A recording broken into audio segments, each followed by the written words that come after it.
දිවයිනේ අද දිනේ කාලගුණික තත්ත්වය ගත්තම අපරභාගයේ හෝ සන්ධ්‍යා කාලයේ දිවයිනේ බොහෝ පළාත්වල වැසි හෝ ගිගුරුන් සහිත වැස්සක්යන් නිර්මාණය වෙනවා. මේ වැසිවල ස්වභාවය තමා මේ වැසි පවතින ඉතා සුළු කාල පරිච්ඡේදයක්. හැබැයි ඒ කාල පරිච්ඡේදය තුළ අධික වර්ෂාපතනයක් ලැබෙනවා. ඊට අමතරව తాවකාලිකව සුළං සහ අකුණු අනතුරු ඇති වෙන්න හැකියාවක් තියෙනවා. ඉතින් මේ පිළිබඳ ජනතාව විමසිලිමත් වෙන්න කියන ඉල්ලීම අපි කරනවා. ඊට අමතරව අපිට පේනවා උදේ කාලයේදී දිවයිනේ බස්නාහිර දකුණු සහ උතුරු පළාත්වලත් අම්පාර දිස්ත්‍රික්කයේ ස්ථාන කිහිපයක තනින් තන වැසි හෝ ගිගුණු සහිත වැස්තත්යන් නිර්මාණය වෙනවා.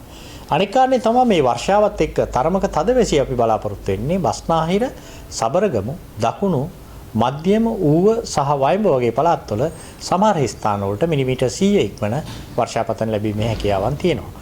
මුහුදේ කාලගණනය ගත්තම විශේෂයෙන්ම සාමාන්‍යයෙන් තනින් තන වැසි හෝ ගිගුණු සහිත වැස්තත්යන් නිර්මාණය වෙනවා. හැබැයි සුළං වේගයත් අපිට සාමාන්‍යයෙන් පේන්නේ පැයට කිලෝමීටර් 20-30 මට්ටමේ තත්ත්වයක් තමයි තියෙන්නේ. හැබැයි එකක් කියන්න ඕනේ මේ වැසි පවතින වෙලාවේ తాවකාලිකව සුළං ඇති වෙනවා ඒ අවට ප්‍රදේශවල මුහුදේ. ඉතින් ඒක නිසා මේ පිළිබඳව විමසිලිමත් වෙන්න කියන ඉල්ලීම අපි ජනතාවට මතක් කරනවා.